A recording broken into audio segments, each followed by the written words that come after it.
सक्षम police times news 112 सक्षम जनतेचा आवाज।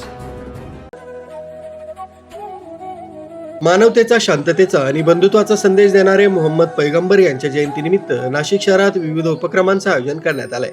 ईद-ए मिलादच्या पार्श्वभूमीवर सारडा सर्कल परिसरात आकर्षक सजावट करण्यात आली आहे। सारडा सर्कल चौकात हिरव्या आणि पांढऱ्या रंगांच्या फिती तसंच आकर्षक विद्युत रोषणाईचा वापर करून परिसर सुशोभित करण्यात आलाय। ईद-ए मिलाद निमित्त निघणाऱ्या जुलूसच्या मार्गावर करण्यात आलेली ही सजावट नागरिकांचं लक्ष वेधून घेत आहे। दरम्यान समाजात बंधुता, राष्ट्रीय एकात्मता आणि शांतता कायम राहावी यासाठी शहरातील विविध भागांमध्ये सामाजिक संदेश देणारे फलक आणि पोस्टर्स लावण्यात आले। मोहम्मद पैगंबर यांनी दिलेला मानवतेचा आणि एकात्मतेचा संदेश सर्वदूर पोहोचवणं हा या जनजागृती मोहिमेचा मुख्य उद्देश असल्याचं आयोजकांकडून सांगण्यात आलंय। ईद-ए मिलादच्या निमित्तानं नागरिकांनी शांतता, सलोखा आणि बंधुभाव जपत हा उत्सव साजरा करावा असं आवाहन करण्यात आलंय। न्यूज ब्युरो, सक्षम पोलीस टाइम्स, न्यूज 112 नाशिक।